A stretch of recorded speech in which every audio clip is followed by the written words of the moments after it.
And a very good Tuesday morning, afternoon, evening, everyone. Joe Benigno back with you again, the Ode to Pain podcast. Tuesday, November 25th, 2025. Just 2 days till Thanksgiving 2025. The Joe Benigno to Pain podcast brought to you by Manscaped, by Carolina Resort Vacation, by I Need a Discount Tire. All right, a lot to get to. We didn't do the show yesterday because we had a new furnace put in yesterday. A lot of chaos in the house. So finally got it done. Thank God that's behind us. And we're so happy about that. It only cost $7,000. So God bless all of that. That's done. Amen. Right. That's our big Christmas present. Amen. And speaking of Christmas presents, we'll start out with the disaster that is David Stearns. I mean, I have to phrase it that way as a lifelong, since day one Met fan. You know I can't stand this guy. I really can't.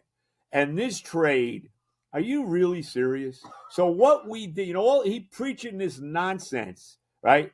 Run prevention, run prevention, run prevention. When the reason that this team collapsed last year is because the pitching just absolutely disintegrated. That was the reason why.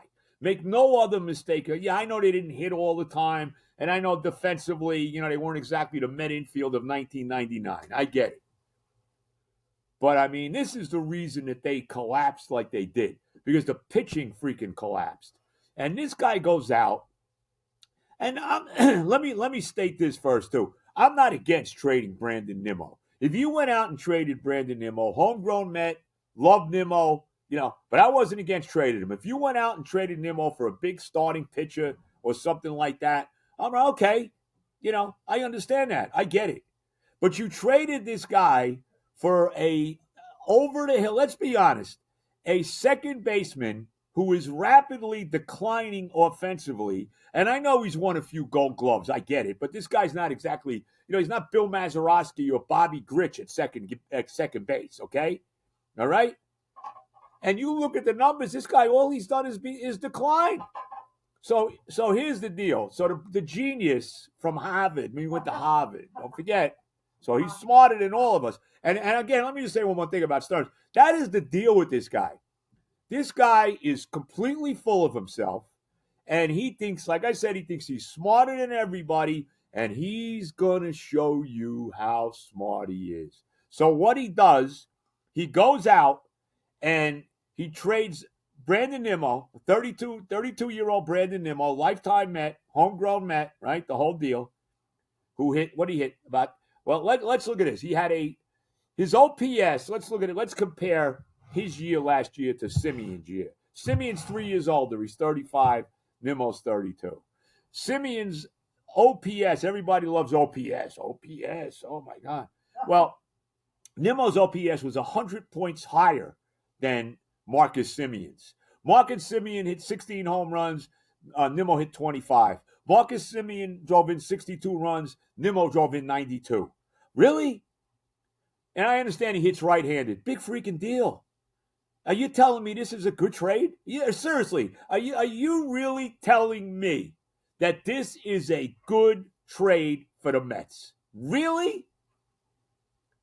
I'm telling you, man. The more I think about this trade, the more aggravated I'm getting about it. I really am.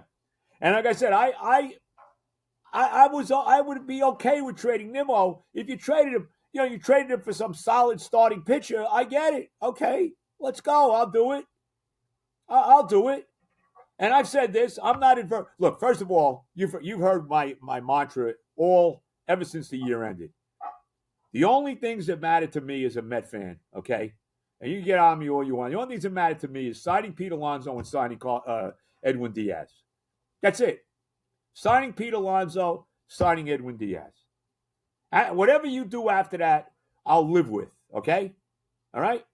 As much as I can't stand this trade, right? And you could trade anybody on this team that's not named Francisco Lindor, Juan Soto, or Nolan McLean. You could trade anybody else.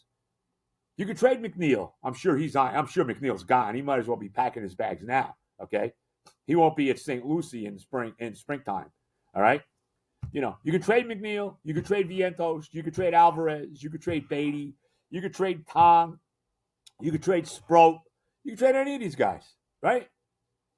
You could trade Acuna. You could trade Mauricio. Any of these guys. you could trade him. Okay? And obviously you traded Nimmo. But to trade Nimmo and bring back this, guy that's on his way toward the end of his career, all right? And I understand the money difference, although, look, what has Simeon's got? 70 million left over 3 years, where Brandon's got 5 years left and 100-something million left, a little over 100 million left. Is this about money, this trade? Is that possible with Uncle Stevie's deep pockets? Really? I mean, how is that possible? I'm telling you, man, get ready. Buckle up, Met fans, because this is only the beginning. And I'm telling you right now, this Stearns, you got to be concerned about him, man. You really, I didn't like him from day one. He's the typical, new wave general manager, Ivy Leaguer. Right? These guys are all Ivy Leaguers. They're all so freaking brilliant. 90% of them, I'll say 75%. I'll be kind. Could never play baseball. Had no athletic ability whatsoever. Right. So they're going to reinvent the wheel. They're going to tell us that a batting average doesn't mean anything. RBIs don't mean anything. They mean nothing. It's all about OPS. It's all about exit velo. It's all about OPS plus. All this bullshit. Okay, because that's what it is. That's all it is. You're a Met fan today. You better be a little worried about this guy. I'm telling you right now, he better sign Alonso. Again, I'm going to go back to this again. I'm going to go back to what I've said. This is all on the owner, Stevie Cohen. You got all this damn money. That's all we hear about. Oh, Stevie Cohen's got all this money, Well, where's Alonso? He should have been signed already. Where's Diaz? He should have been signed already. What a disaster. I'm worried, man. I'm very worried. I'm very worried about this guy. And what are they going to do for pitching? We're going to sign somebody. You're going to bring in a guy like Ranger Suarez? You're going to bring in a guy like Franbar Valdez? You're going to bring people like this in? Are you going to try to make a trade for Skubal from Detroit? If you can get him? Are you? What are you going to do? You're going to trade Senga? I mean, you can get rid of Senga. I don't care. Like I said, you can get rid of anybody on this team that's not named. Once you sign Pete and Diaz, you can get rid of anybody in this team not named Lindor, Soto, or McClain. Anybody else you can dump. And he's already got rid of Nimmo. And you can't like this trade. I mean, they can say, you know what? Whoever whatever the right word, I can't think what the right word is. The guys who kiss Stern's ass in the media, those guys. The guys that are like, twin sons from different mothers with Stearns, okay? And I won't even mention their names. I'm not going to mention them, but you know who they are. You know what I mean? Who thinks this was a good trade? If you're a big Met fan, you think this was a good trade? We just got a lot weaker offensively, I can tell you that. And this guy, Simeon, he's 35 years old. He only played in 124 games last year. What happens if he starts breaking down? He may be breaking down already. I don't like it at all. I got to tell you, I don't like it, and I'm very concerned what this genius that's our general manager, president of the team, is got in his freaking mind. I'm telling you right now. Watch out. Buckle up, Met fans, because I'm worried what this clown is doing. I'm going to tell you. And I'm going to say it one more time. They better sign Pete. They better sign Edwin Diaz. Two iconic Mets, because that's what they are. Edwin Diaz is becoming an iconic Met. I mean, you can make a case. You can make a case that he's the greatest closer we ever had. In all due respect to, Johnny Franco and Tug McGraw and Jesse Orosco, and all those guys that we've had over the years, from Jerus Familia, Benitez, all that, whatever you want to think about them. But, they were pretty good for at least periods of time. You can make a case Edwin Diaz is the best closer we ever had, and he's the best closer in baseball. I mean, you tell me who's better. And we all know that relief pitching stinks. Relief pitchers stink. There's no doubt. Just go with that rule of thumb that they all stink. Maybe they'll have a good day today, and then tomorrow they're going to give it up, right? That's basically the rule of thumb. This is one guy that's money in the bank. This is one guy, Diaz, that when he comes in the game, I have complete confidence he's going to get the job done. He doesn't always, but I'm confident. Nobody does it always. Even Mariano got beat a few times in big games in the playoffs. I mean, let's be real, okay? I'm worried about David Stearns. And if you're a Met fan, you should be. And I don't like this trade one freaking bit. I really don't. The more I've thought about it now, a couple days, I was on a couple shows talking about it yesterday. The more I think about this trade, the more I absolutely cannot stand it. And I am very concerned what's going to go down this offseason. And like I told you, Met fans, buckle freaking up. I am scared of this president slash G freaking M. I really am. I really, really am. All right. Benigno, the Order Pain podcast. We'll talk about, let's get into the Jets. What can you say? Another brutal loss. They lose 23-10 to the Ravens on Sunday. A game where the Ravens were right for the taking. You could see Lamar Jackson was not 100% in this game. He was not looking to run. The Jets certainly had a chance to win this game. And the game came down to really 3 plays in the game, as far as I'm concerned, what cost the Jets this football game. Number one, with the Jets leading 7-3 early in the third quarter and poised to get off the field, the Ravens had a 3rd and 15, and who was it? The kid Isaiah Oliver with a brutal pass interference, giving the Ravens a first down. Baltimore goes down and scores, takes a 10-7 lead. The second brutal play, this is on the coach, okay? It's a 10-7 game. The Jets got a 4th and 2 on their own 40-yard line or whatever it is. And I understand, okay, I understand this team. The record is 2-9. I get it. I understand. You want to take a chance, whatever. That wasn't the spot to do it. 4th and 2.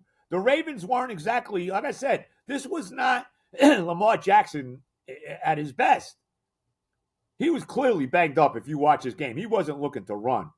And, punt the ball down the field. We got a good punter. This guy, McNamara, he's great putting the ball inside the 20-yard line. Punt the ball. The Jet defense wasn't playing brutally. And make the Ravens try to drive, 80, 75 yards plus for a touchdown. No, he goes for it.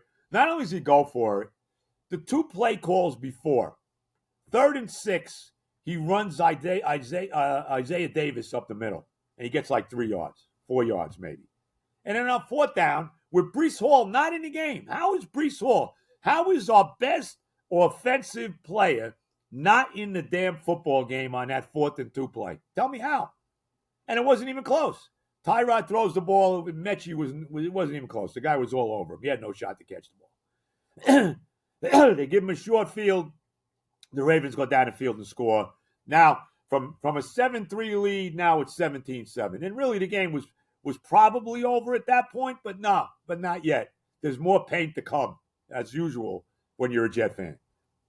So they drive, they kick a field goal, they make it 17-10. Okay? All right.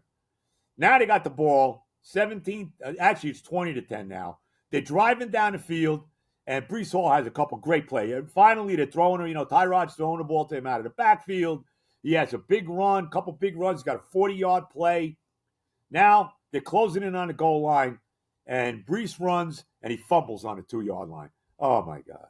Oh, God. Oh, God. And I know that they're not any good and not going anywhere this year, but it just rips your heart out. Especially him, because to me, I love Breece Hall.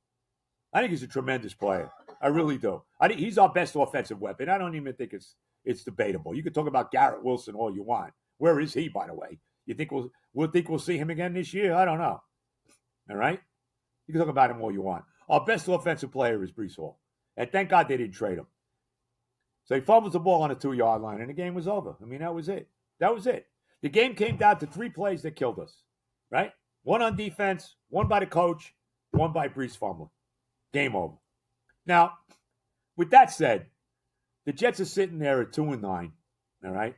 And one thing I thought that I was a good move by Glenn was the way he went over the Hall after that play, put his arm around him, and then in a press conference after the game, I like what I heard him say. I mean, he basically said, "This is my guy. I love this guy. He's a big player for us." And that maybe tells me that they're going to sign him to at least a 3-year extension, which they should. I mean, there's no question about that. He's only 25 years old.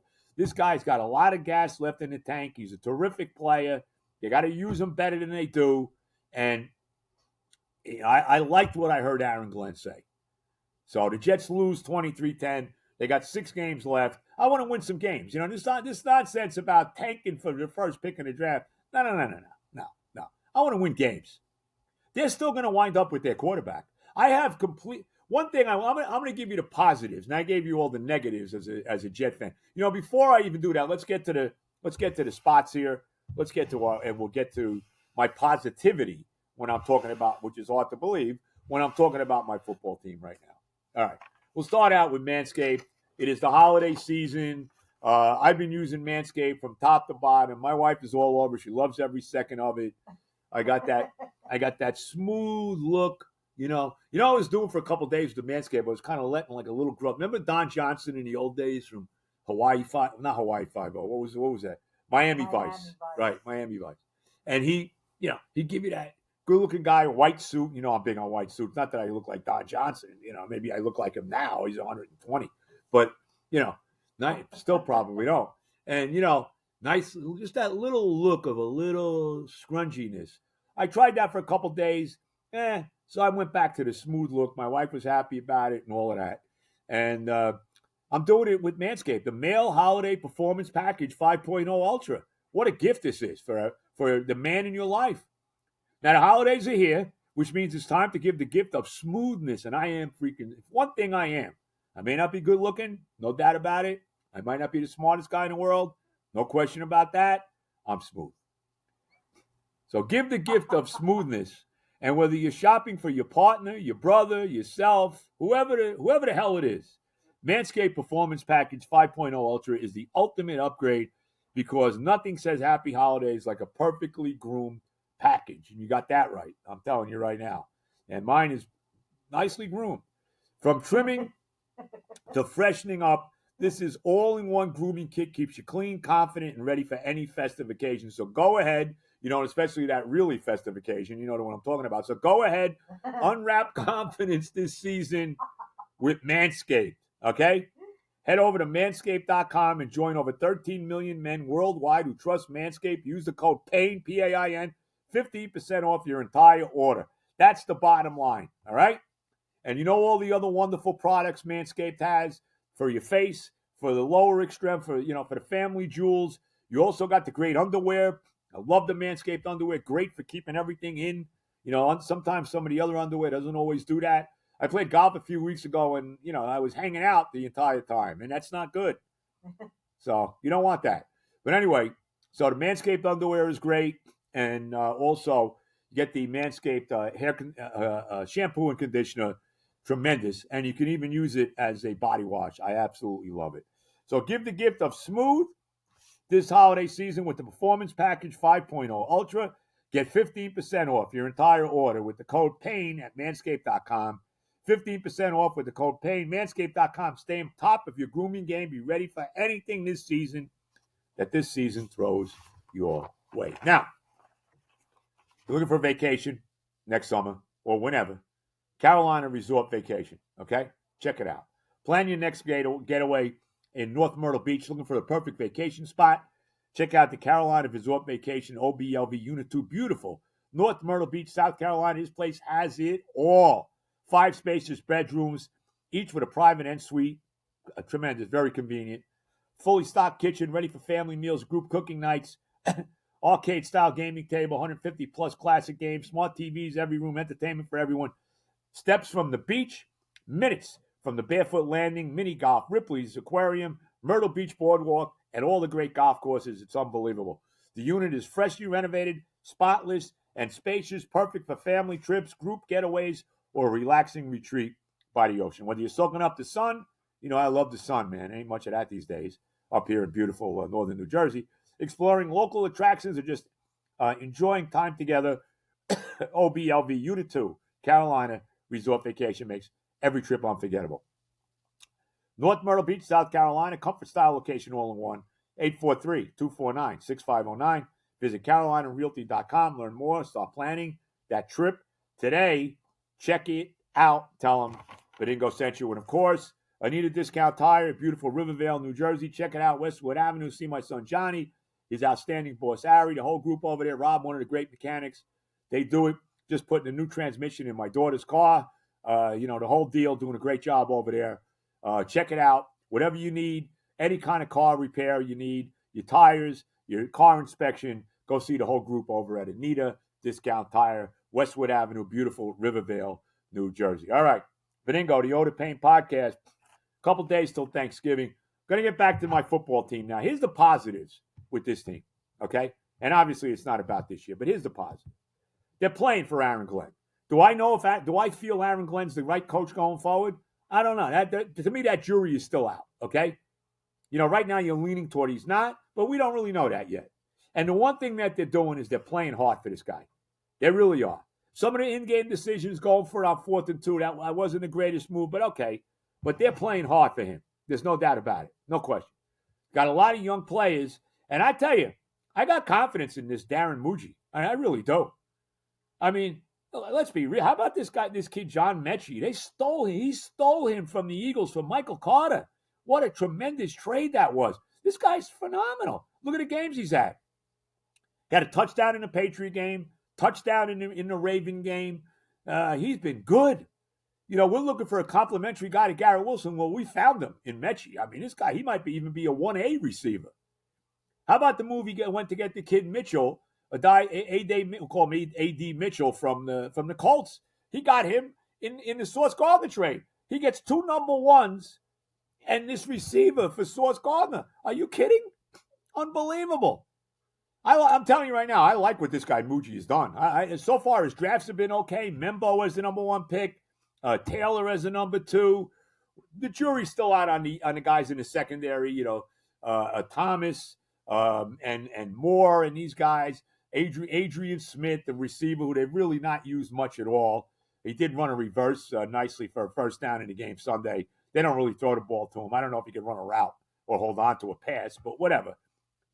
But, so I like those moves that Muji has made and the trades he made. I mean, this is how you build championship teams. Let's be real, Jet fans. Let's cut to the reality, okay? Forget about this year. Yeah, of course I want to win games. I want to see what kind of coach we have. I want to continue to see the young players play and all of that, all right? And let Tyrod Taylor continue at quarterback. He was decent. He was good enough. I know he only got in the end zone once, but he was good enough, all right? He made some nice plays, kept some plays alive. He's got to be if he's not hurt, he's got to play. And if something happens, where he gets hurt, the other kid, I can't think of his name now, the kid from Missouri, he's got to play. All right? Give him a game. I got no problem. I don't need to see Justin Fields again, but whatever. Taylor's got to play, no doubt, as long as he stays healthy. So, but you got to like what Muji and Glenn have done here. I mean, you got look at all the draft capital they have. This is how you build a championship team. The only way you build championship teams is through the draft. There's no other way.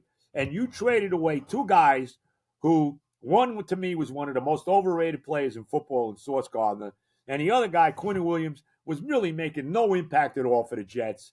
When they dumped Aaron Rodgers, he couldn't wait to get the hell out of here. And happy for him. He went to Dallas. He's been playing pretty good for them. They had a nice win Sunday. Came from 21-0 down to beat the Eagles. On Sunday afternoon. He's playing decent for them. Good. I hope he becomes the next Randy White over there. I really don't care. But what they got for him, you gotta be thrilled. What Muji has done here. He is setting this team up. Now they got to go out and draft the right people. And I think they're going to do whatever. I think they're going to make whatever move they have to make, no matter where they wind up in the draft. Look, I think they're picking 4th right now. And there's other teams that need quarterbacks. The Saints need a quarterback. The Raiders need a quarterback. Maybe Cleveland, although Shedeur Sanders played Sunday, got his first win as a starter against the Raiders. Now, the Raiders stink. We know that. So maybe Cleveland is not in the market for a quarterback because it looks like Sanders is going to start the rest of the year, certainly starting this week. I forget who Cleveland's playing, but he's starting. So, they're going to go. They're going to try to get Mendoza. I think that's probably the guy they're looking for. I know he's been great. He's probably on his way to winning a Heisman Trophy. That doesn't really mean anything. There's plenty of Heisman Trophy winners who turned out to be busts in the NFL. I don't want to start breaking the list down. Tim Tebow comes to mind, right? Andre Ware comes to mind. There's guys going way back that come to mind. How about a guy like Gino Torretta at Miami? I mean, there's been a bunch of guys that have won the Heisman Trophy and never amounted to anything in a National Football League. All right? So that doesn't mean squat. But we're going to get a chance to see Mendoza play. Look, so far the competition he's played in Indiana and the Big Ten has not been great. They're going to play Ohio State in the championship game. They're going to make it to the playoff. I like to see Mendoza go up against a couple of those SEC teams, in the playoff, at least one of them, and see what happens and all of that. But even that doesn't really mean that much. So if you like Mendoza that much, go get him. You got the draft capital, go get him. Tennessee doesn't need a quarterback. Right now, they're sitting there with the first pick in the draft. So, do what you got to do. But I got confidence in Muji. I really do. I think this guy knows what he's doing. So far, so good with what the returns have been. So that's where I'm at right now with this football team. I'm thinking positive. Now, I want to win games. There's games that are winnable. You can beat the Falcons at home this Sunday. You can beat the Dolphins in a couple of weeks, right? The Jaguars are no juggernaut. I know they're sitting there at 7-4, but they had all they could to beat the Cardinals the other day. I mean, come on. They're a beatable team, They're probably not beating the Patriots. They're probably not beating the Bills, probably losing those games. But you got some games you can win. You got the Saints on the schedule. Go out and, you got 6 games left. How about you go 3-3? I'll take it. I want to win some games. And it's not going to matter because they got the draft capital to move up and get the quarterback that they want. They really do. I feel that Muji is going to go ahead and do that. I really do. So let's see what happens. They're sitting well. This is how you build championship football teams in the NFL. You do it through the draft. And remember this too, okay? Remember this, Jet fans. You down on Glenn. Look, I don't know if Glenn's the right guy here. We don't know that. I don't know. The jury's out. Like I said, right now it's leaning to he's not. But he's going to be here. Don't kid yourself. He's going to be here probably at least 2 more years. He's going to get to go through these 2 drafts, this year and next year when they got when they got the 5 first-round picks. He's going to get to be part of that. Let's be honest about it. He's going to get to be part of it. So he's going to be here. But the one thing they do is they play for him. And again, I can't emphasize this point enough. There's been plenty of great coaches who had brutal first years, man. Jimmy Johnson, Hall of Fame coach, 1-15 his first year with the Cowboys in 1989. We know what happened after that, right? Bill Parcells, 3-12-1 his first year with the Giants in 1983. We know what happened after that, right? Bill Belichick, first year in Cleveland. I forget what his record was. It was a losing record. Obviously, Cleveland didn't work out. Even his first year in New England, he was 5-11. How'd that work out after that? Before he lost his cookies with his girlfriend now. But whatever. I digress. But I'm beyond. But, so, I'm not going to go. Look, do we love what Glenn's done? Starting 0-7, some of the moves they made, games they should have won, what games than they did. I mean, a lot of it was on the coach. But I'm not, like I said, they play hard for him. I'm sure they're going to continue to play hard for him. And let's see where we go from here with this head coach. So if you're a Jet fan today, yeah, it's tough. I mean, when Breece Hall fumbled on a 2-yard line the other day, man, it ripped my heart out. I mean, and it gave me, they're 2-8. But it did, because I love Breece, and he's a terrific player. And we had a shot in that game, and they scored a touchdown there. All of a sudden, it's 20-17. It might have been a completely different game. Obviously, that fumble ended the game. I mean, there's no doubt about it. But they're in these games. They were in the game against New England. They're in the game against the Ravens. So, let's see where we go from here. They got some nice young players on this team. There's no doubt about it. And like I said, a lot of the moves that this GM has made, this guy Griggs on the defensive line, Phillips, even Brownlee has been okay. Stevens has played better at corner. You like Membo. You like Mason Taylor. He's made some nice moves here. They got a nice young offensive line that's getting better. You love the move to get Mechie, this kid Mitchell. We got to get the quarterback. We have to get the quarterback. And we'll see where this team is when all is said and done. All right. Benigno, the Oda Payne podcast. Before we leave, what a great football week this is. I mean, this is the best football week of the year. There's no doubt about it. You got Thanksgiving coming up. Yeah, right? 3 really good games on Thanksgiving. You got the early game. You got huge game in the NFC North. You got the Packers and the Lions, all right? I mean, right now you got the Bears sitting at 8-3. You got the Packers at 7-3-1. You got the Lions at 7-4. Huge game, the early game in Detroit on Thanksgiving, early afternoon Thanksgiving. Then the late game, the 4:25 game, couldn't be a sexier game. You got the Cowboys and the Chiefs in Dallas. Huge game for both teams. You know, the Chiefs really saved their season coming from behind to beat the Colts in overtime on Sunday. Mahomes doing his magic again. And obviously Dallas has won 2 in a row. That big win, they were down 21-0 on Sunday to the Eagles, came back and pulled the game out. Great game for Dak Prescott. George Pickens had a phenomenal game. So that's a terrific game. And then at night, if you're still alive at nighttime, you got on NBC, you got the Ravens and the Cincinnati Bengals, and there is a possibility that Joe Burrow will be back for that game. And then check out the college football. I mean, this is a great college football weekend. Friday, 2 monster games in the SEC. Ole Miss at Mississippi State in the Egg Bowl. That's a dangerous game for Ole Miss, and we're going to find out afterwards whether Lane Kiffin stays or goes. And that whole situation, I don't want to get into it. It's ridiculous how this guy can be wooed like he is under contract by teams in his own conference, Florida and LSU. How about the fact, okay, that Lane Kiffin, he's coaching the game against Florida 2 weeks ago in Oxford, right? And the Florida people are flying his family to Gainesville to look at the campus. What? Something's got to be done. College, the NCAA is such a freaking disaster. But you got that game, Mississippi State, Mississippi. Ole Miss wins that game. They're guaranteed. They may still be in the SEC championship game. They're guaranteed to be in the playoff. They may not have their coach, but they'll be in the playoff. And then at night, Texas and Texas A&M. A&M, number 3 in the country right now, undefeated. Okay, what are they, 11-0? They're undefeated right now against a Texas team that Arch Manning's starting to play better. They put 52 on the board against Arkansas. I know it's Arkansas on Saturday. But with 3 losses, if they can beat A&M, who knows? They may have a shot to get in. Remember, they beat Oklahoma earlier in the year. Okay, they won that game. And Oklahoma's they look like they're a lock. If they beat LSU this week, they're in. After the big win they had over Alabama a couple weeks ago, they had a nice win again over a tough Missouri team on Saturday. So they're going to be in the playoff. I don't think there's any doubt about it. So they beat Oklahoma, Texas. If they beat A&M, you got to start looking at them maybe getting in the playoff. Remember, you look at their losses. They lost to Ohio State. Pretty damn good loss starting the season in Columbus. They lost 14-7. They did lose to Florida. That was a bad loss.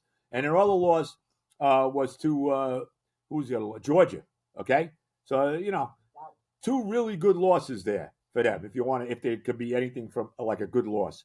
So 12 o'clock, Friday afternoon, Ole Miss, Mississippi State. At night, Texas A&M, Texas in Austin. Remember, the Mississippi State-Mississippi game is in Starkville. That's going to be very interesting. And the whole Lane Kiffin thing that's spinning around with Mississippi. You also got an NFL game, a very good NFL game. How about the NFL game on Friday? 2 first-place teams in their division, the 8-3 red-hot Chicago Bears in Philadelphia to play the 8-3 defending Super Bowl champion Eagles. How about that? Now, that game's on Prime, so I probably won't be watching. I'll be watching Mississippi State, Mississippi on Friday. So, and then you got all the college football games on Saturday. You got some big games on Saturday. Notre Dame, Stanford. Notre Dame punches their ticket to the college football playoff with a win over Stanford after their 70-7 thrashing of Syracuse. I feel bad for all my buddies that went to Syracuse. JJ, Malusis, Eddie Coleman, all these Syracuse guys, Iron Eagle, all these guys that went to Syracuse. And boy, that was a disaster against Notre Dame, 70-7. I feel bad for them. But that's a big game. So a lot of big Alabama and Auburn in the Iron Bowl. A game Alabama has to have, let's be honest. And we always know how tough it is when they're playing their rival. And that game is on the Plains in Auburn. So that is not going to be an easy game for Bama. And if Bama loses that game, they might be out of the playoff. They got 2 losses already. Remember, they lost the first game of the year to Florida State, and then that loss a couple weeks ago to Oklahoma. So, Bama needs to win that game. So there's a lot of great football. Then you got all the football coming up on Sunday. Monday, if you're a Jet fan, obviously like me, you got the Jets and the Falcons at home at the MetLife. And then how about this game Monday night? The Giants in Foxborough to play the Patriots. That's an interesting game. We'll see if the Giants can jump out to a big lead in that game and blow that one too. They just fired their defensive coordinator. What's his name? I forget his name, whatever his name is. But they got rid of him. He's gone, So the head coach is gone. The defensive coordinator is gone. The Giants are sitting there at 2-10. They're very entertaining, though. And they certainly look pretty good offensively with Jameis Winston running the show. It looks like Jackson Dart will be back for the Patriot game on Monday night. If the Giants only could stop a nosebleed on defense. How about that? But anyway, there you go. Everybody have a great Thanksgiving. Enjoy it. I'll do the spot on Friday after all the Thanksgiving Day games. We'll do it again. We'll be back. Have a great Thanksgiving. All the love.